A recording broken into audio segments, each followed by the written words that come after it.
The maid found the Mafia boss's daughter buried alive in the garden, not drowned like everyone believed. She dug her up with bare hands, revived her in secret, and now holds the one truth that could destroy his fiancée. But the fiancée knows someone's watching, and she's already moving to finish what she started. The black Mercedes pulled through the iron gates at exactly 6:47 p.m., 7 minutes earlier than expected. Lily Chin wiped her hands on her apron and watched from the kitchen window as Marco DeLuca stepped out of the car. Even from a distance, she could see the exhaustion carved into his face. 3 weeks in Chicago negotiating territory disputes would do that to anyone, especially someone in his line of work. But something was wrong. The entire household staff stood lined up by the entrance. Every single one of them. That only happened for weddings or funerals. Lily's stomach dropped. She abandoned the vegetables she'd been chopping and hurried toward the main entrance, her worn sneakers squeaking against the marble floor. By the time she reached the foyer, Marco was already inside, his 6-foot frame seeming somehow smaller than usual. Bianca Rossi, his fiancée, stood beside him in a black dress that probably cost more than Lily's annual salary. Her perfectly manicured hand rested on Marco's shoulder, her expression a practiced mask of sorrow. What happened? Marco's voice was barely above a whisper, but it cut through the silence like a blade. Vincent, the head of security, cleared his throat. Sir, there was an accident yesterday afternoon. Your daughter. Isabella. Marco's jaw tightened. Her name is Isabella. Isabella was found in the pond near the East Garden. Vincent continued, his eyes fixed on the floor. We believe she wandered there after her afternoon lessons. By the time Maria discovered her, it was too late. I'm sorry, sir. The words hung in the air like poison gas. Lily felt the world tilt sideways. Isabella. Sweet, 7-year-old Isabella with her gap-toothed smile and endless questions about everything. Isabella, who snuck into the kitchen every morning to steal cookies before breakfast. Isabella, who called Lily Lil and drew pictures of them having tea parties together. Dead. No one's fault. Bianca's voice drifted across the foyer, smooth as honey. It was a tragic accident. These things happen, Marco. Children are so unpredictable. Marco said nothing. He just stood there, staring at a spot on the wall where Isabella's latest crayon drawing still hung, a lopsided house with 3 stick figures labeled Daddy, Me, and Lil. Lily watched his face crumble, just for a second, before he rebuilt it into something hard and unreadable. She'd worked for Marco DeLuca for 3 years, and she'd learned to read the subtle shifts in his expression. This wasn't just grief. This was rage buried deep. I want to see her, Marco said finally. The funeral home has already, Vincent began. I want to see my daughter. Now. 20 minutes later, Lily found herself standing in Isabella's bedroom while Marco sat on the edge of the small bed, holding one of his daughter's stuffed rabbits. Bianca had tactfully excused herself, citing a headache. The rest of the staff had scattered to their duties. But Lily couldn't leave. Something gnawed at her insides, something that wouldn't let her walk away. She moved to the window overlooking the East Garden, where yellow police tape still fluttered around the ornamental pond. The late September sun cast long shadows across the manicured lawn. And that's when she saw it. The pond was at least 50 yards from the house, surrounded by flat, open lawn. But near the rose bushes, much closer to the east wing where Isabella's room was located, the soil looked disturbed. Fresh. Like someone had been digging recently. Lily's breath caught in her throat. She'd helped the groundskeeper plant those roses just 2 months ago. The soil there had been packed hard, covered with mulch. Now it looked loose, dark, recently turned over. Did Isabella play near the rose bushes?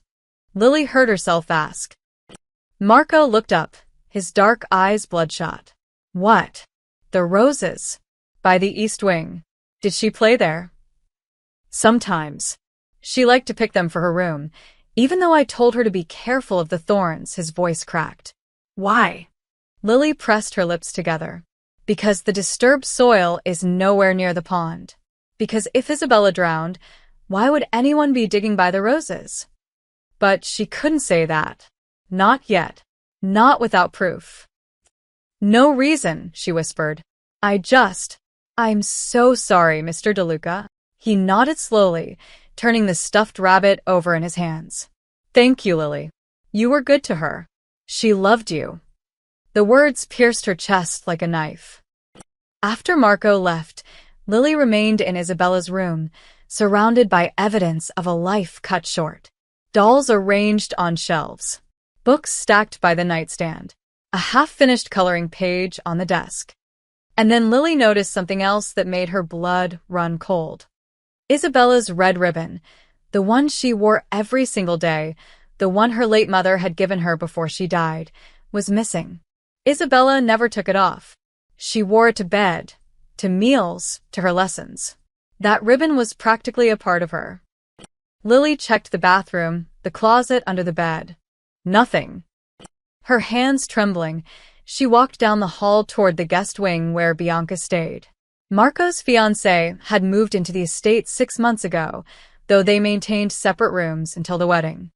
Lily knew she shouldn't be doing this. Knew that if anyone caught her, she'd be fired immediately or worse.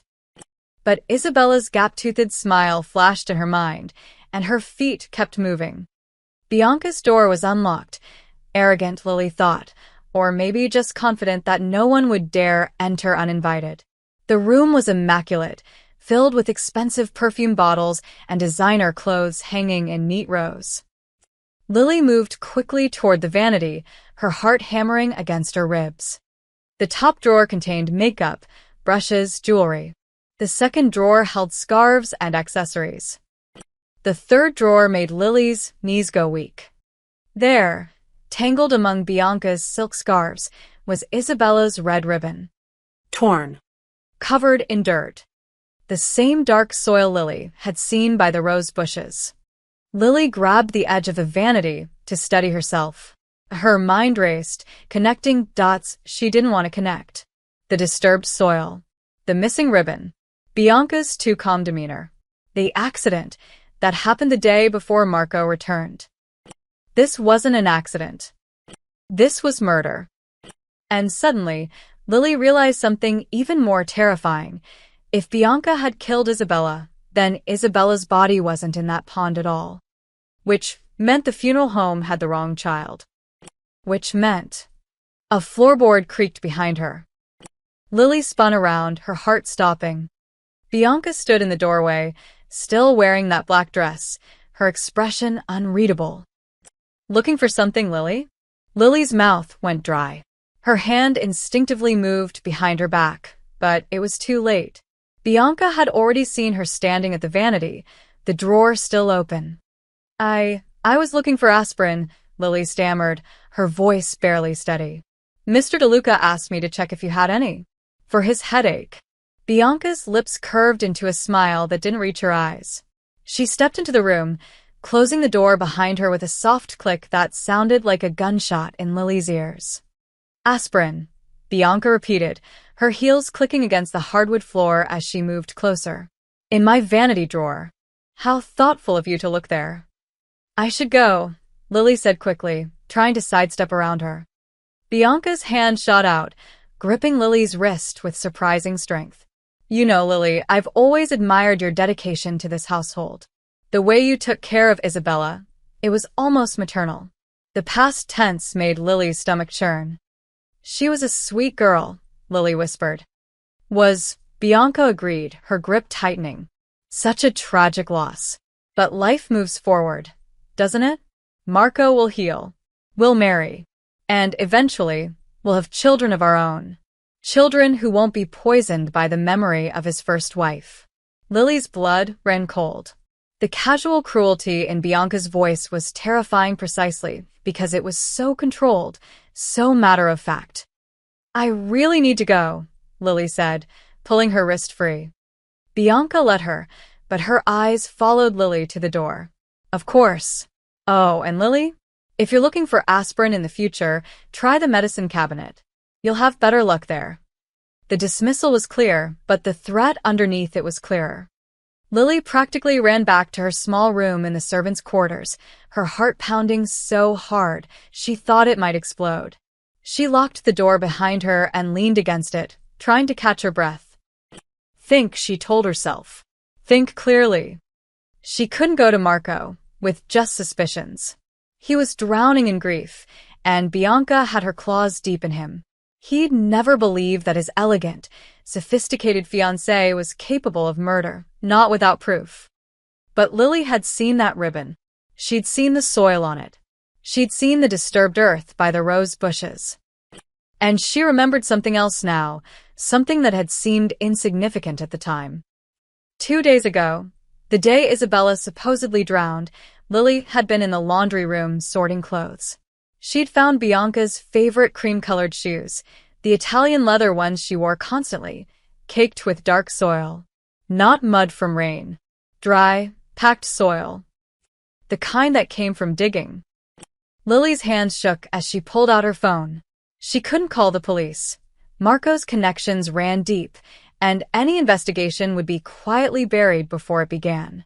In their world, law enforcement was just another tool of power. No, she needed evidence. Real, undeniable evidence. She waited until midnight, when the estate fell into its usual uneasy silence. Marco was locked in his study with a bottle of scotch. Vincent had mentioned it to the staff. Bianca had retired early, her light turned off hours ago. Lily slipped out of her room wearing dark clothes and grabbed a flashlight from the kitchen. The east garden was a 5-minute walk from the main house, and every shadow seemed to hide a threat. When she reached the rose bushes, she knelt down and examined the disturbed soil more carefully. In the darkness, with only her flashlight, she could see what she'd missed before. The earth had been packed down hastily, smoothed over, but not carefully enough. Someone had buried something here. Recently. Lily's breath came in short gasps. She needed to dig, but not tonight, not without proper tools, and not without knowing she'd have enough time to finish before someone discovered her. But as she swept her flashlight across the area one more time, something caught her eye. A scrap of fabric, barely visible beneath a layer of mulch. Lily brushed the mulch aside with trembling fingers and pulled out a small piece of pale blue cotton. Her chest constricted painfully. Isabella's dress. The one she'd worn 2 days ago, the one with the little white flowers embroidered on the collar. Lily had complimented her on it that very morning. This was it. This was proof that Isabella had been here, by the roses, not by the pond. Lily carefully folded the fabric and tucked it into her pocket. She was about to stand when she heard it, a sound so faint she almost missed it. A whimper. Soft, muffled, coming from beneath the ground. Lily froze, her blood turning to ice. No, it couldn't be. She pressed her ear to the soil and held her breath, straining to hear. There it was again. Weaker this time, but definitely there. A sound that no ghost would make, no hallucination could produce. A child's cry. "Oh my God," Lily whispered, her voice breaking. "Oh my God, oh my God." She dropped to her knees and began digging frantically with her bare hands, tearing through soil and mulch, her fingernails breaking, her palms scraping against rocks and roots. "Hold on, baby," she gasped, digging faster. "Hold on, Isabella. I'm coming. I'm coming." The soil gave way suddenly, and her fingers hit something solid. Wood. A box. And from inside it came another sound, fainter now, weaker, but unmistakable. Isabella was alive. She'd been buried alive. Lily clawed at the wooden surface like a woman possessed, her fingernails splintering against the rough grain. The box was small, barely 3 feet long, buried maybe 18 inches deep. Shallow enough to dig quickly, deep enough to muffle screams. "Isabella, can you hear me?" Lily's voice cracked as she dug around the edges, trying to find a gap, a lid, anything. "Baby, I'm right here. Stay with me." No response. Terror flooded through Lily's veins.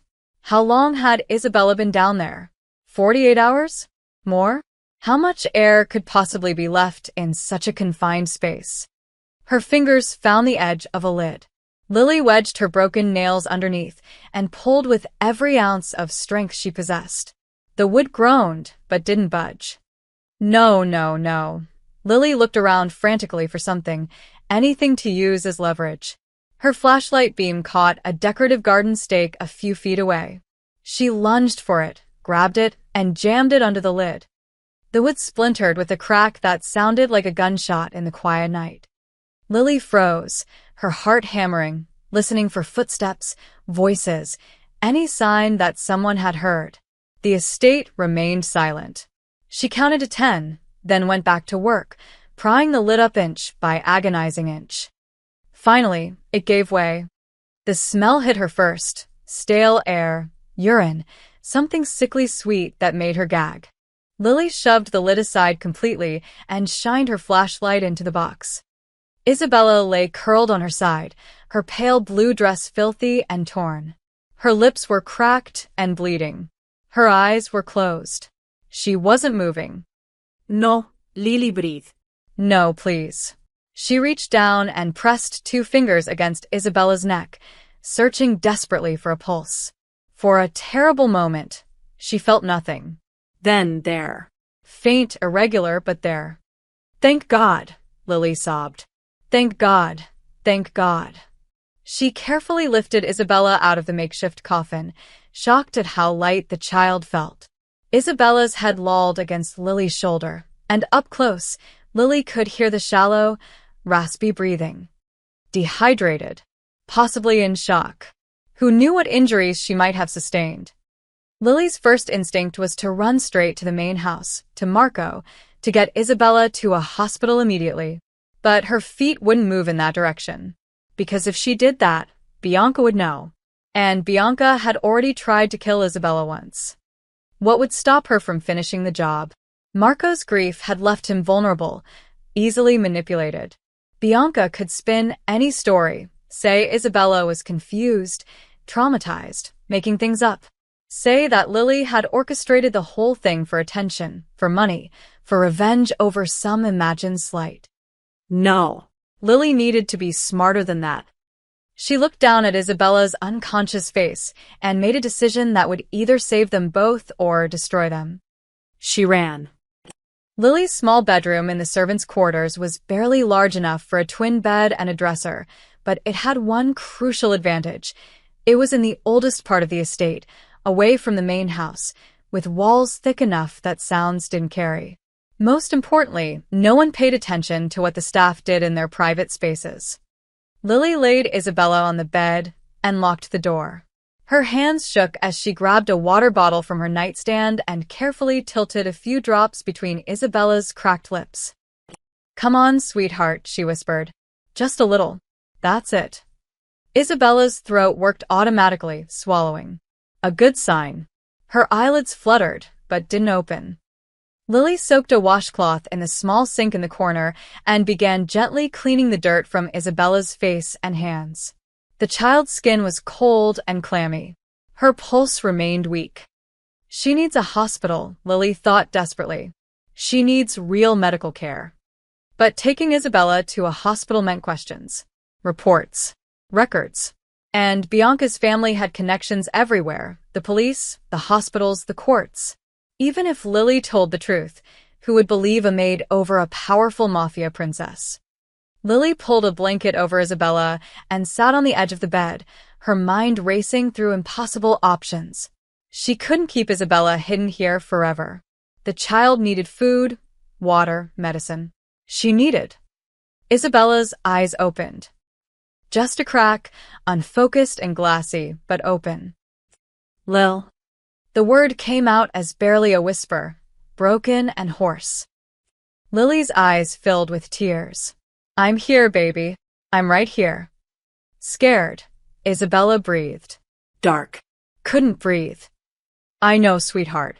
I know." Lily stroked Isabella's matted hair, her throat tight. "But you're safe now. I promise you're safe." She put me in the box. Isabella's eyes focused slightly, finding Lily's face. Bianca, she said. Said Daddy didn't want me anymore. said I was in the way. White-hot rage flooded through Lily's chest. That's not true. Your daddy loves you more than anything in the world. Then why? A tear slid down Isabella's dirty cheek. Why did she hurt me? Because she's a monster, Lily wanted to say. Because she values power more than human life. Because in her twisted mind, a 7-year-old child was just an obstacle to be removed. But Isabella didn't need to hear that. Not now. Because she's sick, Lily said instead. But she's not going to hurt you again. I won't let her. Isabella's small hand found Lily's and gripped it weakly. Promise. I promise. It was a promise Lily had no idea how to keep. She had no money, no resources, no real power in this world of violence and corruption. She was just a maid who'd stumbled onto a terrible secret. But as she sat there holding Isabella's hand, watching the child's breathing slowly steady, Lily realized something important. She might not have power or connections or money. But she had something Bianca didn't have. She had the truth. And she would burn this entire estate to the ground before she let anyone hurt Isabella again. Isabella fell into an uneasy sleep just as dawn broke through Lily's small window. Lily sat beside her, exhausted but too wired to rest. Every footstep in the hallway outside made her flinch. Every distant voice sent her heart racing. She couldn't stay hidden in her room forever. The household staff would notice her absence. Questions would be asked. At 7:30, Lily heard the familiar sound of the breakfast bell, Vincent's signal that Marco was awake and expected his morning coffee. She had to go. Had to act normal. Had to pretend that the world hadn't just tilted on its axis. She checked Isabella one more time. The child's breathing had improved, her color slightly better. Lily left water and crackers within reach, then locked the door from the outside with the spare key she kept hidden in her apron pocket. I'll be back soon, she whispered through the door. Stay quiet, baby. Please stay quiet. The main house buzzed with subdued activity. Lily could hear voices drifting from Marco's study as she prepared his coffee, Vincent's low rumble, and someone else. A woman's voice, but not Bianca's. Curiosity pulled Lily toward the study. She shouldn't eavesdrop. She knew that. But everything had changed last night. The rules didn't apply anymore. She positioned herself near the door, pretending to dust a nearby table. Cannot delay the wedding any longer, the unfamiliar woman was saying. Her accent was refined, authoritative. The alliance between our families depends on it. Your grief is understandable, Marco. But business doesn't stop for personal tragedy. My daughter just died, Sophia. Marco's voice was raw, dangerous. Forgive me if I'm not concerned about business right now. Sophia. Lily's mind clicked. Bianca's mother. She'd seen the woman once before, months ago, tall, severe, dripping in diamonds. Which is precisely why you need Bianca now more than ever, Sophia continued smoothly. She'll help you through this. She'll give you new children and new legacy. The DeLuca name needs heirs, and Bianca can provide them. There was a long silence. Then Vincent spoke up. Mrs. Rossi, with respect, perhaps this conversation could wait. No, Sophia's voice sharpened. It cannot wait. Do you know how many enemies are circling right now, waiting for Marco to show weakness? The Castellanos in Boston. The Chun Syndicate in California. They see a grieving father, and they smell blood in the water. Lily's hands tightened on the coffee tray. She'd heard whispers about Marco's business dealings. Everyone who worked in the house had, but hearing it laid out so coldly made her skin crawl. The wedding will proceed as planned, Sophia declared. 3 weeks from Saturday. Bianca has already resumed the arrangements. I haven't agreed to this, Marco said quietly. You don't need to agree. You need to survive.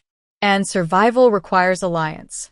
My family brings you the East Coast ports, the shipping routes, the political connections you desperately need right now. Sophia's heels clicked across the floor. Isabella's death was tragic, but it doesn't change the reality of your situation. Lily heard Marco's chair scrape back violently. Get out. Excuse me? I said get out of my house. Marco, be reasonable. Vincent, escort Mrs. Rossi to her car. The study door opened abruptly, and Lily barely had time to step back before Sophia Rossi swept past her, fury radiating from every pore. Vincent followed, his expression carefully neutral. Lily waited a moment, then knocked softly on the doorframe. Your coffee, Mr. DeLuca. Marco stood by the window, his back to her, shoulders rigid with tension. Leave it on the desk. Lily set down the tray, then hesitated. She should leave. Should keep her mouth shut. Should. She's wrong, you know, Lily heard herself say. Marco turned, his dark eyes bloodshot and exhausted. What? Mrs. Rossi. She's wrong about what you need. Lily's voice came out stronger than she felt. You don't need an alliance. You need truth. Something flickered in Marco's expression. What are you talking about? Before Lily could answer, Bianca appeared in the doorway, impeccably dressed in a charcoal suit. Her eyes swept from Marco to Lily and back again. Am I interrupting? Her tone was light, but Lily caught the edge underneath. Lily was just bringing coffee, Marco said. How thoughtful. Bianca moved into the room, her presence somehow filling it. Lily, that will be all. It was a dismissal, a reminder of hierarchy. You're just the help. Know your place. Lily nodded and left, but she didn't go far. She positioned herself in the adjacent hallway, in a spot where voices from the study carried through an old heating vent. Your mother was here, Marco said flatly. I know. I asked her to come. Bianca's voice was gentle, soothing. You're hurting, Marco. You're not thinking clearly. Someone needs to help you make rational decisions. Rational? My daughter is dead and you want to talk about wedding dates? I want to talk about your future. Our future. A pause. Isabella's gone, and nothing we do will bring her back. But we can honor her memory by building something strong. Something that lasts. Lily pressed her ear closer to the vent. You never liked her, Marco said suddenly. Did you? Silence. Then, I tried, Marco. I really did. But she made it difficult. She was so attached to you, so possessive. She saw me as an enemy, not as someone who could love her too. Liar, Lily thought viciously. She was 7 years old, Marco said, his voice hard. I know. And I'm not blaming her. Children from previous marriages often struggle with new parental figures. It's natural, Bianca sighed. Maybe if we'd had more time, things would have been different. But we didn't get that chance. The manipulation was masterful. Lily could hear it in every carefully chosen word. Bianca was rewriting history, making Isabella the obstacle, positioning herself as the patient victim. The wedding will happen, Bianca continued softly. Because you need me, Marco. Whether you want to admit it or not. Your enemies are watching. Your allies are wavering. Without my family's support, the DeLuca empire will crumble within 6 months. And if I refuse? Another pause. When Bianca spoke again, her voice had lost its gentleness. Then my father will consider our engagement broken. And broken engagements in our world have consequences. You know that. There it was. The threat. The real reason Marco hadn't sent her away. This wasn't about love. It had never been about love. It was about power, territory, survival. And Isabella, sweet, innocent Isabella, had been nothing but a complication in Bianca's path to becoming Mrs. Marco DeLuca. Lily backed away from the vent, her mind reeling. She finally understood. This wasn't a crime of passion or a moment of madness. It was calculated murder. Bianca had buried Isabella alive to clear her path to power, and she'd done it the day before Marco returned, so he'd come home to a fait accompli, grief, sympathy, and no questions asked. And she'd almost gotten away with it. Over the next 3 days, Lily walked a razor's edge between terror and determination. She kept Isabella hidden in her room, nursing the child back to health with stolen food and water. Isabella's physical condition improved, but the psychological damage ran deeper. She flinched at every noise. She woke screaming from nightmares about the darkness, the box, the feeling of suffocating. "Sho, baby, I've got you," Lily would whisper, holding her through the tremors. "You're safe." But they weren't safe. Not really. Not while Bianca walked free in the house above them. Lily's behavior began to change in ways she couldn't fully control. She avoided Bianca whenever possible, taking circuitous routes through the house to prevent chance encounters. She checked the hallways compulsively before moving between rooms. She jumped at shadows. And Marco noticed. On the fourth day, Lily was carrying fresh linens down the west corridor when she nearly collided with him coming around the corner. "Mr. DeLuca, I'm sorry. You've been acting strange," he said, his dark eyes studying her with an intensity that made her stomach clench. "Is something wrong?" "Everything," Lily wanted to scream. "Everything is wrong. Your fiancé is a murderer. Your daughter is alive. This entire house is built on lies." "I'm just tired, sir. We all are. It's been a difficult week." Marco's gaze didn't waver.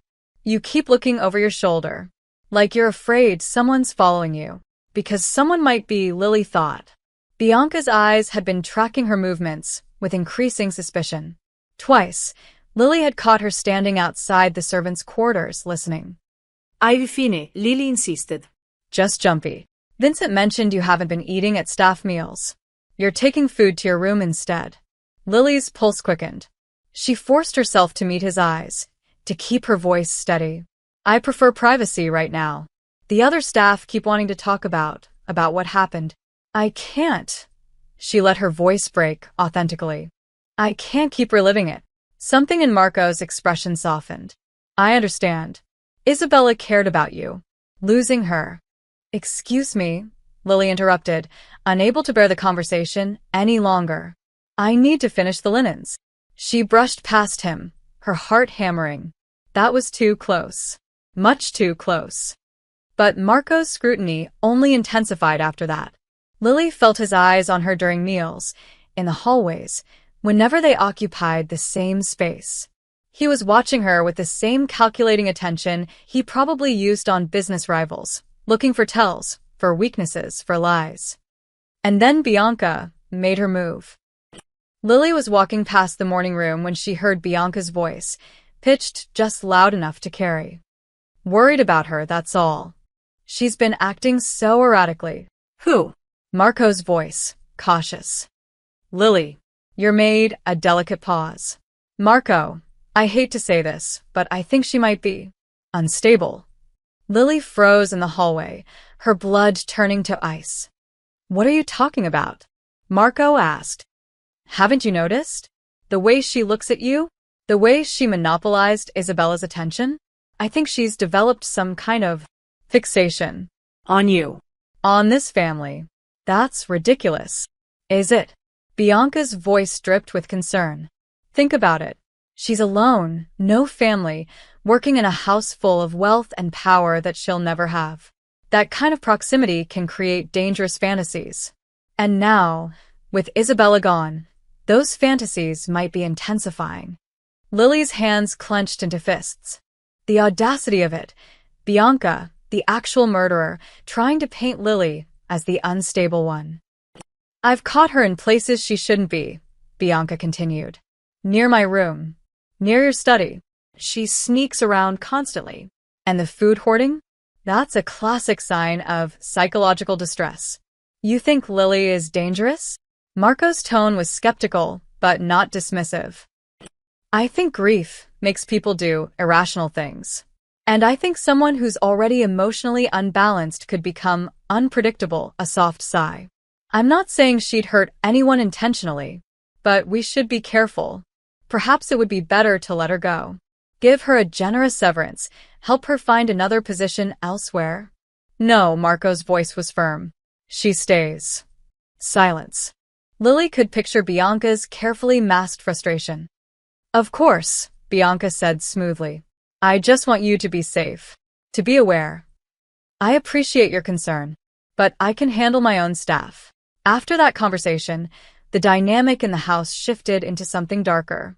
Marco began watching both women with equal intensity, Lily with concern, Bianca with something harder to read. Lily caught him studying her during dinner service, his expression unreadable. Once, she turned a corner and found him standing in the hallway outside the servants' quarters, just waiting, watching. "Can I help you with something, Mr. DeLuca?" she asked, her voice barely steady. "Where do you go at night, Lily?" The question landed like a punch. What? "I've seen lights under your door at odd hours. 2, 3 in the morning. What are you doing in there?" "Taking care of your daughter," Lily wanted to shout. "Keeping her alive while your psychopath fiancé plans your wedding." "I have insomnia," she said instead. "I read." "Is that a crime?" "Reading what? Does it matter?" They stared at each other in the dim hallway, and Lily saw the moment his suspicion crystallized into something more dangerous. Active investigation. He didn't trust her. Bianca's poison had worked. "I think we need to have a conversation," Marco said quietly. A real one. "Tomorrow morning, my study, 7 a.m. It wasn't a request. Lily nodded, her mind already racing. She had less than 12 hours to decide what to do. Come clean and risk everything? Keep lying and watch his suspicion grow? Take Isabella and run. That night, she sat on the edge of her bed with Isabella asleep beside her and tried to formulate a plan. But every scenario ended the same way, with Bianca winning, Isabella dead, and Lily either fired or worse. She needed help. Real help. Someone with actual power who could stand against Bianca. But who? Around 3 a.m., Lily heard footsteps in the hallway outside her door. Soft, deliberate, stopping right outside her room. She held her breath, covering Isabella's mouth gently so the child wouldn't make a sound. The doorknob turned, slowly, testing to see if it was locked. It was. Thank God it was. The footsteps retreated. Lily didn't sleep for the rest of the night. And when dawn broke, she knew what she had to do. She had to tell Marco everything. Even if he didn't believe her. Even if it meant losing her job, her safety, her life. Because the alternative, letting Bianca win, was unthinkable. At 6:45 a.m., Lily made a decision that changed everything. She wasn't going to Marco's study. Not yet. Not until Isabella was somewhere safe. Somewhere Bianca couldn't reach her even if everything went wrong. Because if Lily revealed the truth and Marco didn't believe her, if Bianca's manipulation had worked too well, Isabella would be vulnerable. Exposed. And this time, Bianca would make sure there was no miraculous rescue. Lily woke Isabella gently. "Baby, we need to go somewhere. Right now." Isabella's eyes went wide with fear. "Is she coming?" No, sweetheart. "But we need to move you somewhere safer. Can you be very brave for me?" Isabella nodded, clutching her stuffed rabbit, the same one Marco had held days ago, believing his daughter was dead. Lily bundled Isabella in a dark coat with the hood up, tucked her hair inside, and made her look as inconspicuous as possible. Then she waited until she heard the breakfast bell ring, signaling that Marco and Bianca were occupied in the dining room. They slipped out through the servants' entrance. The fishing village of Porter's Bay was only 12 miles from the estate, but it might as well have been another world. The air smelled of salt and fish instead of expensive perfume and gun oil. The houses were small, weathered, honest.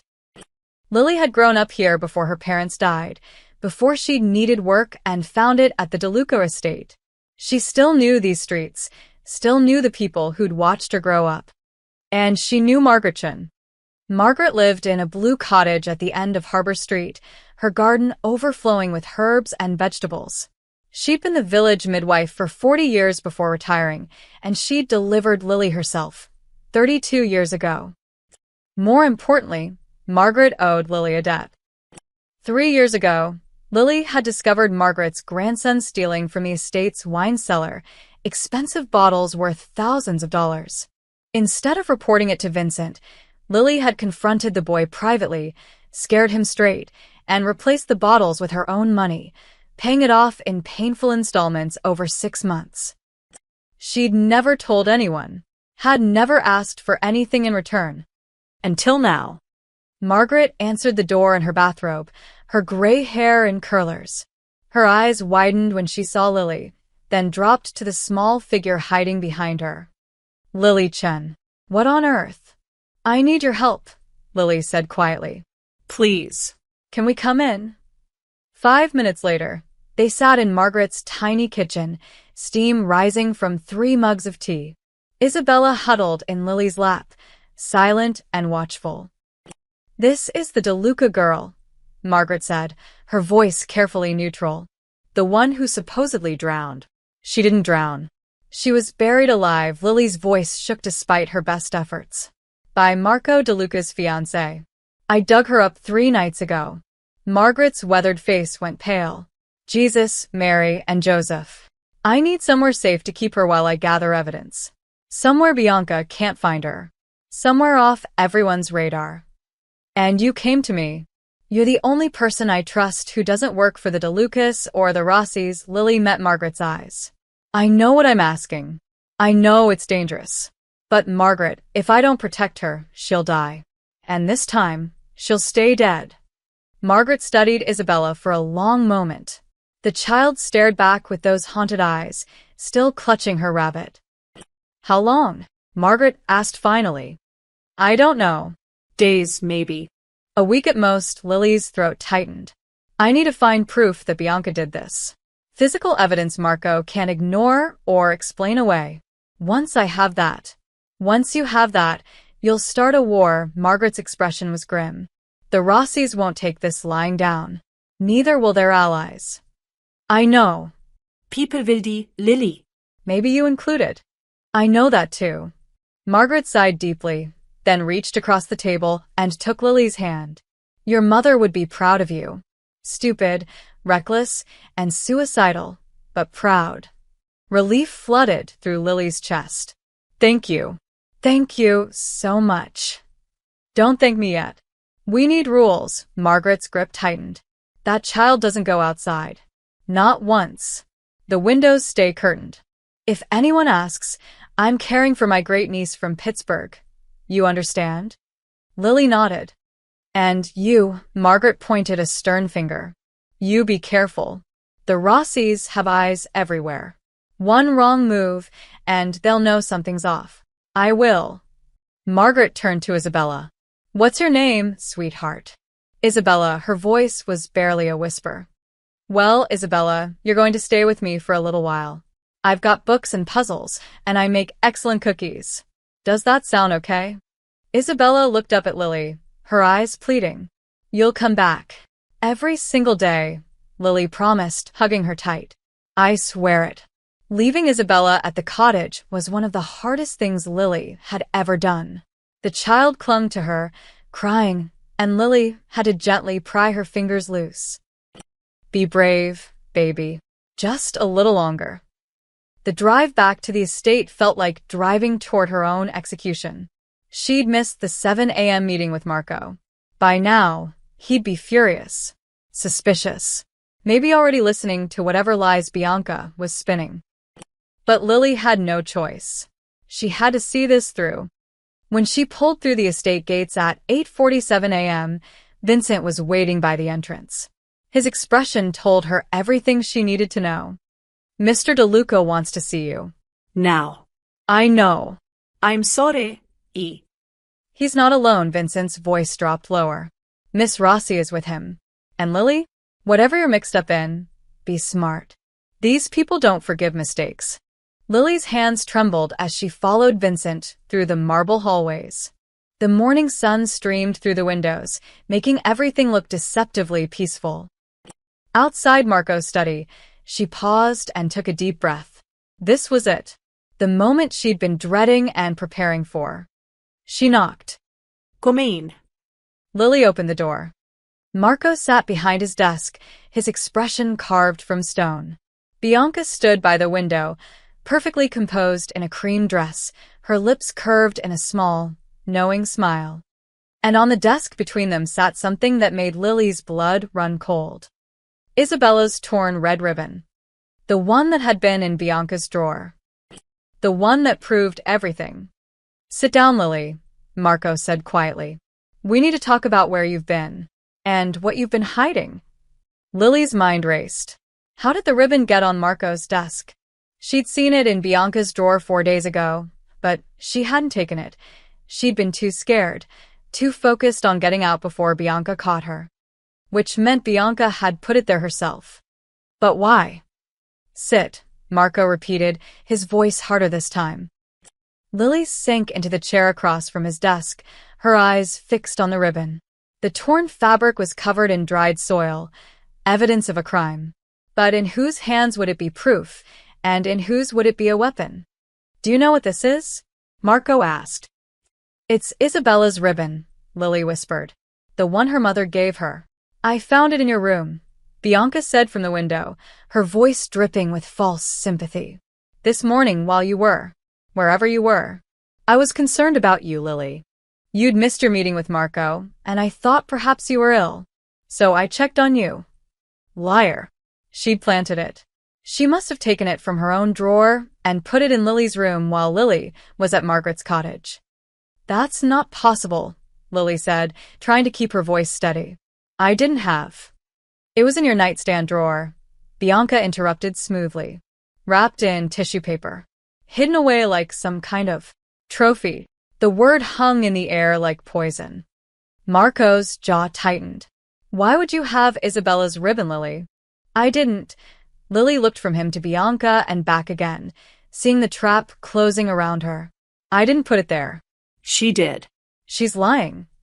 Bianca's expression transformed into perfect, wounded shock. Lily, why would you say that? I'm trying to help you. You buried her. The words exploded from Lily before she could stop them. You buried Isabella alive by the rose bushes, and you kept her ribbon as a souvenir or something. I saw it in your vanity drawer 4 days ago.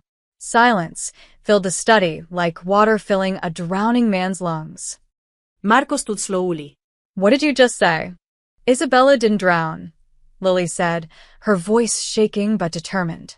Bianca buried her in a wooden box by the east garden. I found the disturbed soil. She stopped, realizing she was about to reveal that Isabella was alive. Not yet. Not until she understood Marco's position. You found what? Marco's voice was deadly quiet. Fabric from Isabella's dress. In the soil. She was there, not at the pond. Bianca laughed, a delicate, disbelieving sound. Marco, this is exactly what I was afraid of. She's having some kind of breakdown. The grief has. Shut up, Marco said, not looking at her. His eyes were locked on Lily. If what you're saying is true, if there was evidence by the rose bushes, why didn't you come to me immediately? Why did you hide it? Because I didn't know if you'd believe me, Lily thought. Because Bianca had her claws so deep in you, I thought you might choose her over the truth. I was scared, Lily said honestly. I didn't know who to trust. So, instead of coming to me, you stole my daughter's ribbon and hid it in your room? Marco's voice rose. Do you understand how that looks? I didn't steal it. She's framing me. Framing you for what? Exactly? Bianca moved closer to Marco, her hand resting lightly on his arm. Lily, I know you loved Isabella. We all did. But this fantasy you've constructed, accusing me of murder, it's not healthy. You need help. The gaslighting was masterful. Even Lily, knowing the absolute truth, felt a moment of doubt creep in. Bianca's performance was that good. Marco, please, Lily leaned forward desperately. Check the rose bushes yourself. You'll see the disturbed soil. You'll find. I had the groundskeeper examine that area this morning, Bianca interjected calmly. After I found the ribbon in Lily's room, I wanted to verify her claims. There's nothing there. Just normal garden maintenance. Of course. Bianca had her people fix it. Filled in the hole, replaced the soil, destroyed the evidence. She'd been planning this since the moment she realized Isabella's box had been opened. Lily felt the walls closing in. Then check Bianca's shoes. The cream leather ones. They'll have soil on them. You mean these? Bianca walked to the corner of the study and picked up a shoebox Lily hadn't noticed. Inside were the cream shoes, pristine and spotless. I had them professionally cleaned 2 days ago, as I do with all my shoes. Every avenue of proof had been systematically eliminated. Bianca had been 2 steps ahead the entire time, anticipating Lily's every move. Marco sank back into his chair, rubbing his temples. Lily, I want to believe you. I do. But you're asking me to accept that my fiancé murdered my daughter based on What? suspicions? Feelings?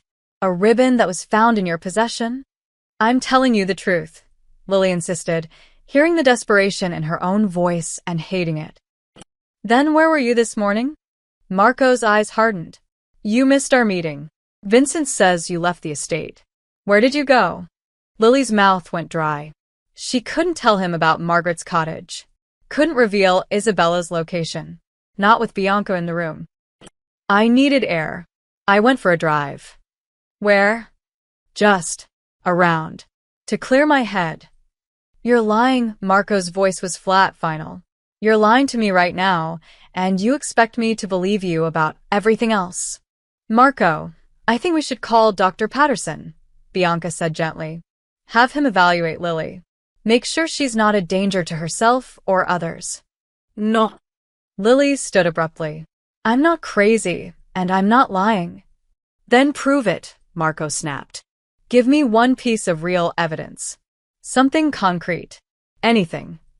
Lily opened her mouth, then closed it. The fabric scrap from Isabella's dress was still in her pocket at Margaret's cottage. The disturbed soil had been fixed. The ribbon had been planted in her room.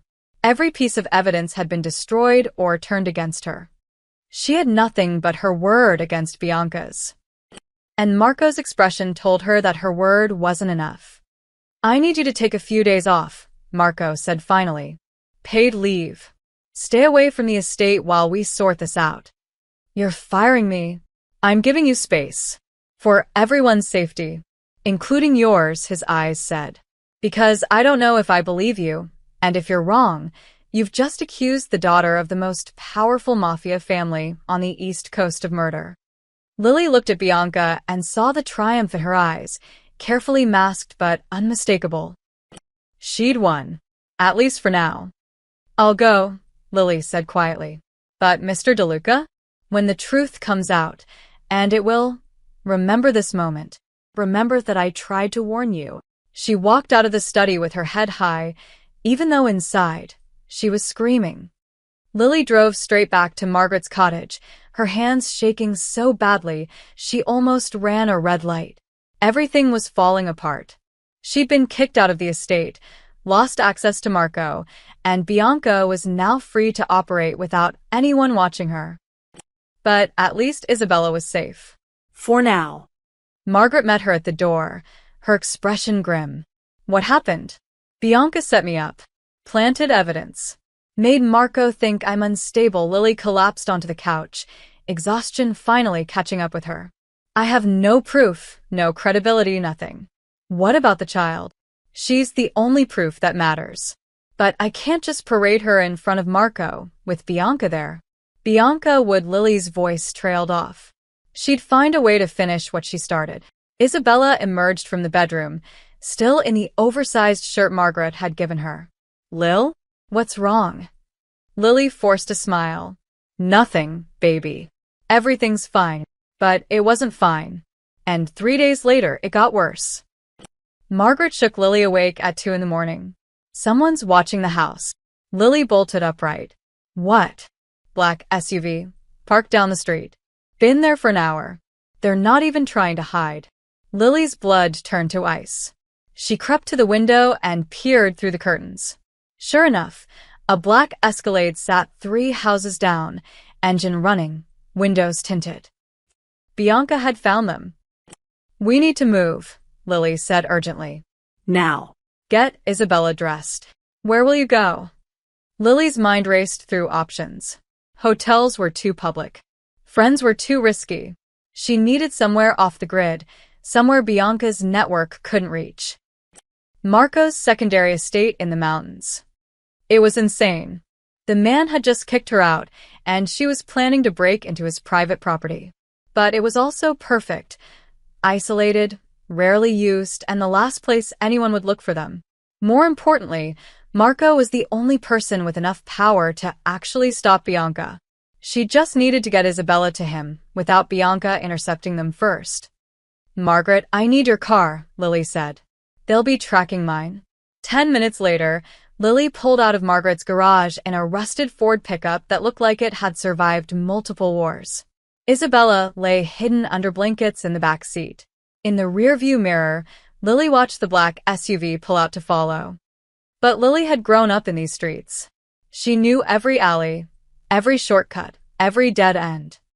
She led them on a chase through Porter's Bay, taking sharp turns through residential neighborhoods, cutting through a shopping center parking lot, doubling back on one-way streets. Finally, she killed her lights and ducked into an old warehouse district, hiding behind an abandoned building. The SUV drove past, searching. Lily waited 15 agonizing minutes, then took a completely different route out of town, heading north toward the mountains. It took 3 hours to reach Marco's mountain estate. Rain had started falling, heavy and cold, turning the dirt access road into mud. By the time Lily pulled up to the gates, they were both soaked and shivering. The property was dark, seemingly empty. But Lily knew the code. She'd overheard Marco give it to Vincent months ago. She punched it in, praying he hadn't changed it. The gates opened. The house was smaller than the main estate, more like a hunting lodge. Lily picked the back door lock with a hairpin, a skill she'd learned from her rebellious teenage years, and they stumbled inside. "Stay quiet," Lily whispered to Isabella. "We're safe here, but we need to be careful." She found blankets, made Isabella comfortable on a couch, and was about to search for food when headlights swept across the windows. Someone was coming up the drive. Lily's heart stopped. She grabbed Isabella and pulled her into a closet, covering the child's mouth. The front door opened. Footsteps. More than one person. "Need to check the perimeter," a familiar voice said. "Vincent." "The house is secure," another voice. Marco. They were here. But why? Lily heard them moving through rooms, checking windows, speaking in low tones about security protocols and safe locations.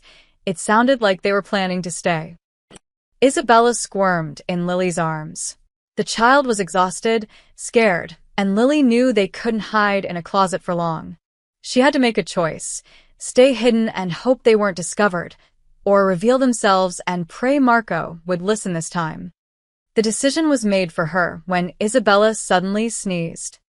The house went silent. "Vincent, check that," Marco said quietly. Footsteps approached. The closet door opened. Vincent stood there, gun drawn, his expression shocked. "Boss, you need to see this." Marco appeared behind him, and his face went absolutely white. Lily stepped out of the closet, her hands raised. "Please, before you do anything, just listen." But Marco wasn't looking at her. He was staring at Isabella, who peeked out from behind Lily's legs, clutching her stuffed rabbit. "Daddy." Isabella's voice was small, uncertain. Marco made a sound Lily had never heard before, something between a gasp and a sob. He dropped to his knees, his gun clattering to the floor. "Isabella? Baby, is that how?" Isabella ran to him. Marco caught her, pulling her into his arms like he'd never let go. His whole body shook as he buried his face in her hair, and Lily saw tears streaming down his face. "You're alive," he whispered. "Oh my God, you're alive. You're alive." Vincent stood frozen, his gun still raised, looking between Lily and the reunion like he'd stepped into an alternate reality. "I tried to tell you," Lily said quietly, tears burning in her own eyes. "I tried." Marco looked up at her, his expression transformed. The suspicion was gone, replaced by something raw and terrible: understanding. "Tell me everything," he said, his voice shaking. "Every single thing." Now. So Lily did. She told him about the ribbon, the disturbed soil, finding Isabella buried alive. She told him about hiding her, about Bianca's manipulation, about the planted evidence, and the black SUV. Marco listened to every word, his arms wrapped protectively around his daughter. And with each revelation, his expression grew darker, colder, more dangerous. When Lily finished, Marco was silent for a long moment. Then he looked at Vincent. "Get my lawyers. Get my security team. Get everyone." His voice was deadly calm. "And find Bianca. I want her in front of me within the hour. Boss, if we move against the Rossis." "I don't care." Marco stood, lifting Isabella with him. "She tried to kill my daughter. There will be consequences." Marco arranged for Isabella to be taken to a secure medical facility under Vincent's protection. The child clung to her father, and it took 20 minutes of gentle reassurance before she'd let go. "I'll be back soon, baby. I promise. Lily will stay with you." "No," Lily said quietly. "With respect, Mr. DeLuca, I'm coming with you. I'm the only witness to what happened. You'll need me." Marco studied her for a moment, then nodded. "Vincent, double the security on Isabella. No one gets near her. No one inch." They drove back to the main estate in silence, the rain hammering against the windshield. Lily could feel the rage radiating from Marco, like heat from a furnace. This wasn't the grieving father anymore. This was something else entirely, something dangerous that had been held in check by doubt and now had absolute certainty to fuel it. When they arrived, the house was ablaze with lights. Staff scattered as Marco strode through the hallways, his footsteps echoing like gunshots. Lily followed, her heart pounding. They found Bianca in the morning room, calmly sipping tea and reading a magazine. She looked up as they entered, her expression pleasant. "Marco, you're back early." "I thought you were." She stopped, noticing Lily. Her eyes narrowed almost imperceptibly. "Why is she here?" "I thought we agreed she needed time away." "Everyone out," Marco said quietly. The two staff members in the room fled immediately. Lily moved to follow, but Marco caught her arm. "Not you. You stay." Bianca set down her teacup with a delicate clink. "Marco, what's going on?" "Tell me about the rose bushes," Marco said, his voice conversational. "The ones by the East Garden." Something flickered in Bianca's expression, so fast that if Lily hadn't been watching for it, she would have missed it. "Fear." "I don't know what you mean." "The soil there." Someone dug a hole. A deep one. Big enough for a box. Marco took a step closer. A box the size a child might fit in. Bianca's composure cracked slightly. "That's ridiculous. If you're listening to her delusional accusations. Isabella's alive." The words dropped like a bomb. Bianca went absolutely still. The color drained from her face, and for the first time since Lily had known her, she looked genuinely shaken. "That's impossible," Bianca whispered. "Impossible." Marco's voice was dangerously soft. Or just inconvenient. "Tell me, Bianca, how does it feel to fail at murder?" "I don't know what she told you, but she didn't tell me anything I didn't see with my own eyes. My daughter. Alive. Terrified. Traumatized. But alive." Marco moved closer still, and Lily saw Bianca actually take a step backward. "She told me everything. How you drugged her. How you put her in that box. How you buried her in the garden like she was garbage." "Marco, please, you have to understand." "Understand what?" His voice rose for the first time. "Understand that you tried to murder a 7-year-old child? My child? Help me understand that, Bianca. I'm listening." Bianca's mask finally shattered. The elegant, composed woman disappeared, replaced by something harder, colder. "She was in the way," Bianca said flatly. "Everything would have been fine, but she was always there. Always demanding your attention. Always reminding you of your precious first wife. I couldn't compete with a ghost and a child." The casual admission sent chills down Lily's spine. "So you decided to kill her," Marco said. "I decided to remove an obstacle." Bianca straightened her shoulders, finding some of her composure. "Do you know what you were before me, Marco? A widower losing ground. Your allies were drifting away. Your enemies were circling. You needed my family's connections, my father's support. But you kept delaying the wedding. For her. Always for her. She's my daughter. She was a liability. Bianca's voice turned sharp. And she's still alive, which means this isn't over. You can hate me all you want, but the facts haven't changed. Without my family's backing, you'll be dead within 6 months. The Castellanos will tear you apart. Then I'll die standing, Marco said quietly. But I'll die knowing I'm not a monster. Can you say the same? Bianca laughed, a bitter, brittle sound. You think you're better than me? You've killed people, Marco. You've ordered hits, eliminated rivals, destroyed entire families. But somehow, removing one inconvenient child makes me the monster? Those were enemies. Adults who knew the risks. She was 7 years old. She was an obstacle to my future. Our future, Bianca's voice dropped. I did this for us. So we could build something without the shadow of your past hanging over us. If you'd just let me finish it, everything would have been fine. You would have grieved, we would have married, and eventually you'd have moved on. We'd have had new children. A fresh start. The chilling logic of a sociopath. To Bianca, Isabella wasn't a person, she was just a problem to be solved.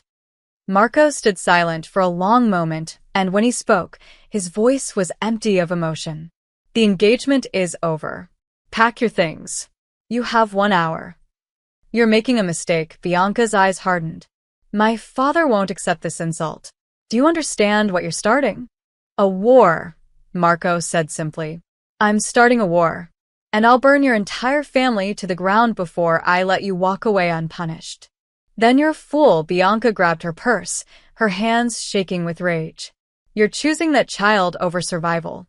Over empire. My father will destroy you for this. He can try. Bianca turned to leave, then paused at the door. She looked back at Lily with pure hatred in her eyes. You should have minded your own business, Maid. You've signed all of our death warrants. Better dead than complicit, Lily said quietly. After Bianca left, the room fell into heavy silence. Marco sank into a chair, suddenly looking exhausted. She's right about one thing, he said finally. The Rossis will retaliate. Hard. I know, Lily said. People will die. Maybe us included. I know that too. Marco looked up at her. Why? Why did you risk everything? You could have walked away. Found another job. Stayed safe. Lily thought of Isabella's gap-toothed smile, her endless questions, the way she'd called her Lil, like they were friends, not servant and child. Because she mattered, Lily said simply. And someone had to fight for her. Marco nodded slowly. Thank you. For saving her. For not giving up when I didn't believe you. Just protect her now, Lily said. Whatever comes next, keep Isabella safe. I will. Marco's expression hardened again. And I'll make sure Bianca and her family answer for what they did. Outside, car engines roared to life. Bianca was leaving, probably already on the phone with her father. The war had begun. The first attack came 36 hours later. A car bomb in the parking garage of one of Marco's shipping offices in Newark. 3 dead, 7 injured. The message was clear. The Rossi family didn't just want revenge. They wanted total annihilation. Marco moved Isabella and Margaret to a secure location upstate, a fortified compound that looked like an ordinary farmhouse but had security measures that rivaled a military installation. Lily went with them, partly as caretaker, partly as witness protection. I should be down there with you, Lily said as Marco prepared to leave. No, Marco's tone left no room for argument. Isabella needs you. And if something happens to me, you're the only one who knows the full truth. Stay with her. Keep her safe. So Lily stayed, watching through television news and hushed phone calls as the war escalated. The Rossis hit Marco's legitimate businesses, restaurants, construction sites, real estate holdings. They were trying to bleed him financially before going for the kill. Marco struck back harder. A warehouse fire in Queens destroyed a major Rossi drug operation.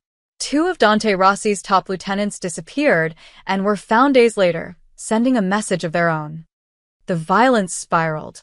drive-by shootings, arson, ambushes. The police made token arrests, but everyone knew they were outmatched. This wasn't their fight. This was old-world justice playing out in modern streets. Isabella had nightmares every night. She'd wake up screaming, convinced Bianca was coming for her. Lily would hold her, whispering promises she didn't know if she could keep. "Is Daddy going to die?" Isabella asked one morning, her voice small. "No, baby. Your daddy is strong. Bianca wanted me dead. What if she wins?" Lily couldn't lie to her. "Then we'll run. Somewhere far away where no one can find us. But your daddy is going to win." I believed that. She had to believe it. The alternative was unthinkable. 2 weeks into the war, Vincent called. "We need you back at the estate. Tonight." Why? "What happened?" "Just come." Marco's orders. Lily's stomach churned with anxiety as she made the drive south, leaving Isabella in Margaret's capable hands. The estate looked like an armed fortress when she arrived. Guards everywhere, security cameras on every corner, the gates reinforced with steel barriers. Vincent met her at the door. "He's in the study." Marco looked like he'd aged 10 years in 2 weeks. Dark circles under his eyes, stubble on his jaw, his clothes rumpled. Maps and documents covered his desk. "You wanted to see me?" Lily asked. "I need information." Marco looked up, his eyes bloodshot. "You were at Margaret Chen's cottage for several days. You saw the area, the people, the layout." "Yes." "Did you ever hear anyone mention a place called the Anchor Warehouse? Old shipping facility near the docks." Lily's mind raced back. Margaret's cottage. The black SUV watching them. The chase through Porter's Bay. And yes, she'd hidden briefly near the docks, and she'd seen armed men loading crates into a warehouse with a faded anchor painted on the side. "I saw it," Lily said. "Why?" "One of our informants mentioned the Rossis are stockpiling weapons there. Guns, explosives, enough firepower to level half the city." Marco's jaw tightened. "If we could take out that warehouse, we'd cut off their main supply line, cripple their ability to fight." "But you're not sure of the location." "I'm sure it exists. I'm not sure where." Marco pulled out a map of Porter's Bay. "Can you show me?" Lily studied the map, her finger tracing the route she'd taken that night. "Here, near the old fish processing plants." The warehouse has a faded Anchor logo on the north side. "I saw at least 6 guards, maybe more." Marco's expression shifted. Calculation, strategy, something almost like hope. "You're certain?" "Positive. I hid across the street for 20 minutes. I watched them loading trucks." "What kind of trucks?" "White panel vans. No marquines." "They made 3 trips while I was there." Marco grabbed his phone. "Vincent, get in here." What followed was a flurry of activity. Phone calls, map consultations, tactical planning. Lily found herself pulled into the center of it, answering questions about guard positions, exit routes, visibility from the street. "This is good," Vincent said finally. "If the intel's accurate, we can hit them tonight. Fast and hard before they relocate." "Do it," Marco ordered. "Take your best team. I want that warehouse ash by morning." The raid happened at 3 a.m. Lily couldn't sleep, pacing the guest room Marco had given her, imagining every possible outcome. What if she'd been wrong? What if it was a trap? What if Vincent and his team walked into an ambush? At dawn, her phone buzzed. A text from Marco. "Come to the study." She found him standing by the window, watching the sunrise. On his desk sat a bottle of expensive whiskey and 2 glasses. "The warehouse?" Lily asked. "Gone. Completely destroyed. We recovered enough weapons to supply a small army. Guns, ammunition, C for explosives, rocket launchers." Marco's voice was quiet but satisfied. "You just won this war, Lily. I didn't do anything. You remembered. You paid attention. You gave us the advantage we needed." He poured 2 glasses and handed her one. "Dante Rossi just lost his teeth. Without those weapons, without that supply line, he can't sustain a prolonged fight. His allies are already backing away. By next week, the Rossi family will be finished. Lily took the glass with shaking hands. What about Bianca? Marco's expression darkened. She fled to Italy 3 days ago. Probably thought she'd be safe there, that this would all blow over. He took a long drink. She was wrong. What does that mean?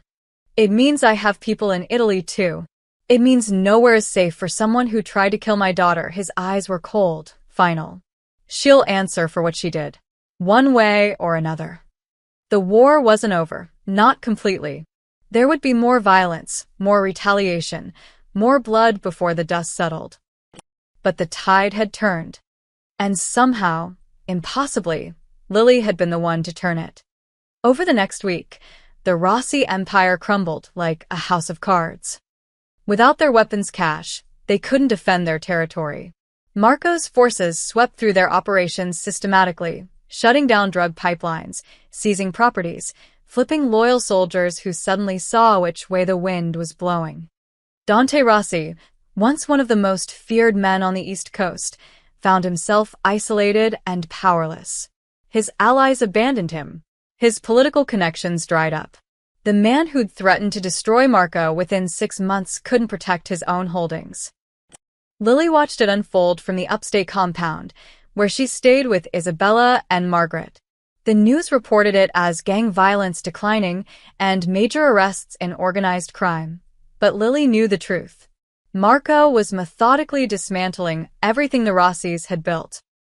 On the 8th day, Marco arrived at the compound himself. Isabella ran to him, and he scooped her up, holding her like she might disappear if he let go. He looked different, still exhausted, but the desperate edge was gone, replaced by something harder, more final. It's almost over, he told Lily later, after Isabella had gone to bed. They sat on the porch, watching fireflies dance in the darkness. Dante's agreed to terms. He keeps his life and a small legitimate business in Atlantic City. Everything else, territory, operations, connections, goes to us. And Bianca? Marco's jaw tightened. My people found her in Rome. She was hiding in a villa owned by her mother's family. He paused. She tried to run when they came for her. The past tense made Lily's stomach drop. Tried. She's alive, Marco said quickly. But she won't be running anymore. She's been contained. In a place where she can't hurt anyone ever again. Lily didn't ask for details. She didn't want to know. What happens now? She asked instead. Now we rebuild. Repair the damage. Establish new order. Marco looked at her. And I owe you everything. You saved Isabella. You gave me the information that won this war. You risked your life when you didn't have to. I was just doing what was right. Most people don't. Marco's voice was soft. Most people look the other way. Choose safety over justice. But you didn't. Even when I doubted you, even when I kicked you out, you kept fighting for her. Lily felt tears prick her eyes. She's a good kid. She deserved someone to fight for her. She did. And she had you. Marco reached into his jacket and pulled out an envelope. This is for you. Lily opened it. Inside was a check for $200,000. Mr. DeLuca, I can't. Yes, you can. Consider it payment for services rendered. Or severance if you want to leave. Go anywhere in the world. Start fresh. Never look back. You've earned that right. Lily stared at the check, her mind spinning. $200,000. More money than she'd earn in 5 years of work. Enough to disappear, to start over somewhere safe, somewhere far from mafia wars and buried children and midnight raids. It was everything she should want. And if I don't want to leave, she heard herself ask. Marco looked surprised. You want to stay? After everything? Isabella needs stability. Familiar faces. Someone she trusts. Lily folded the check and tucked it back in the envelope. I don't want your money, Mr. DeLuca. I want my job back. I want to be there for her. Lily, you understand what you're choosing? This life, my life, it's not safe. It will never be completely safe. I know. Lily met his eyes. But she's worth it. And maybe I've found something worth fighting for.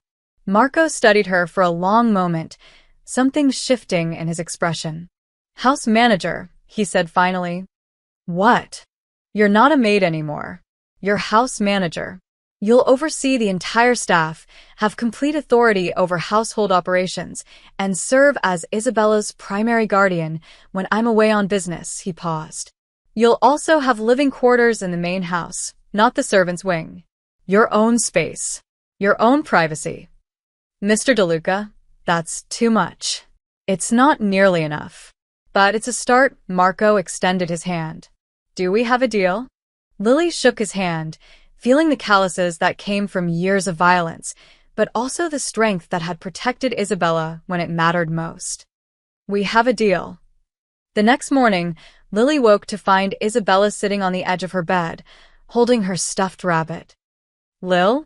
Daddy says we're going home today. Home. The word felt different now.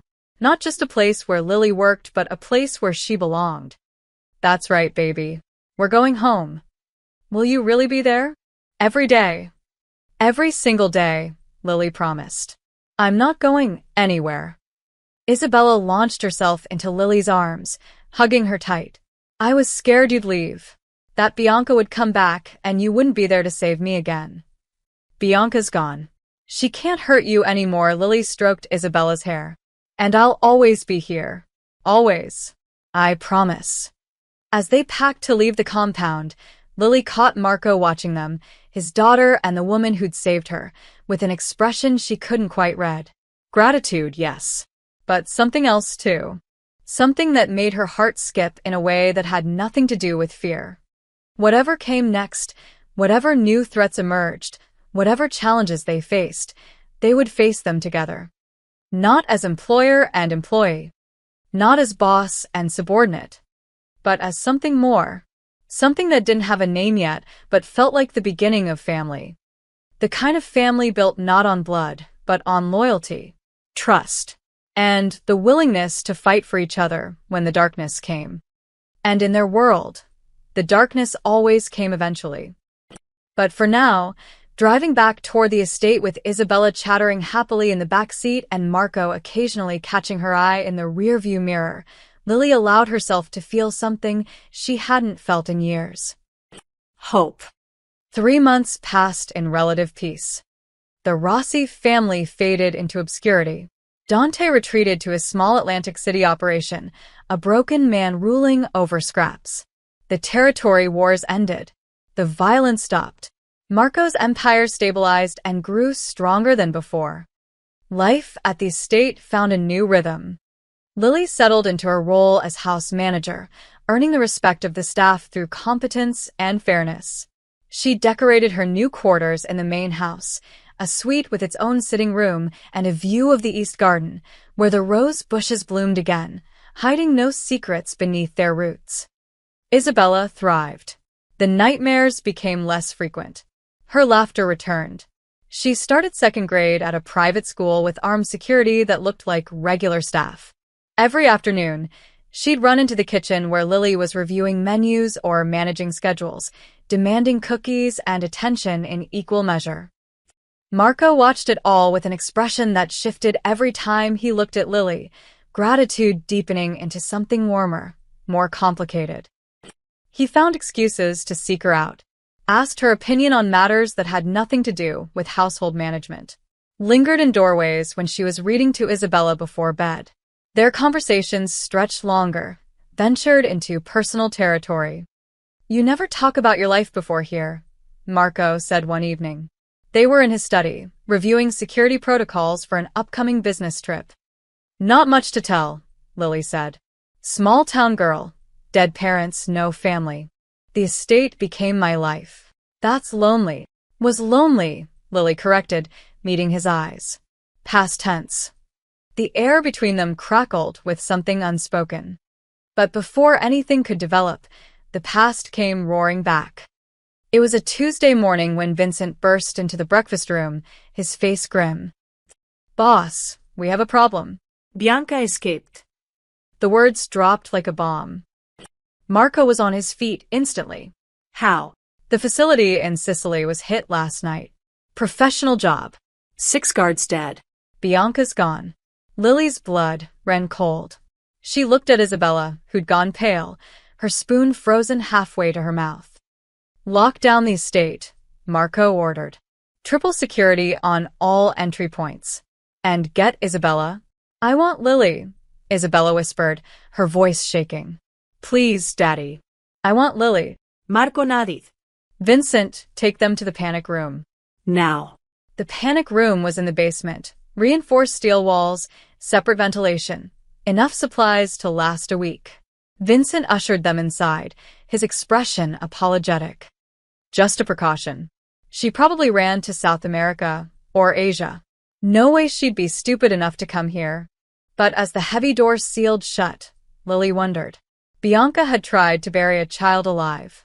Rationality wasn't her strong suit. They waited in the sterile room for 6 hours. Isabella clung to Lily, silent and terrified. Lily tried to distract her with stories, with games, but the child's eyes kept darting to the door. "She's coming," Isabella whispered. "I can feel it." "Your daddy won't let anything happen to you," Lily said firmly. "Neither will I." At hour 7, the intercom crackled. "We have an intruder on the grounds. East Garden. Stay inside." Lily's heart stopped. The East Garden. The rose bushes. The place where this nightmare had started. Bianca wasn't just coming back. She was making a statement. 30 minutes of tense silence followed. Then gunshots, 3 sharp cracks that echoed through the walls. Isabella screamed. Lily pulled her close, her own heart hammering. "It's okay, baby. It's okay." The intercom crackled again. "All clear. Threat neutralized." But Isabella wouldn't calm down. She sobbed into Lily's shoulder, hyperventilating, her small body shaking uncontrollably. When the panic room door finally opened, Marco stood there, his shirt torn, a cut on his cheek, but alive. Relief flooded his face when he saw them. "It's over," he said quietly. "She's gone." "For real this time." "Is she?" Lily couldn't finish the question with Isabella listening. Marco nodded once. "Final." He knelt down and opened his arms. Isabella ran to him, and he held her like he'd held her the night they'd reunited, like she was the most precious thing in the world. "I'm sorry, baby. I'm so sorry. I should have protected you better from the start." "You did protect me," Isabella said through tears. "You and Lil. You both did." Marco looked up at Lily over his daughter's head, his eyes raw with emotion. "Take her upstairs. Help her clean up. I'll be there soon." An hour later, after Isabella had bathed and changed into pajamas, after Lily had read her 3 stories and held her hand until she fell into exhausted sleep, Lily found Marco in the East Garden.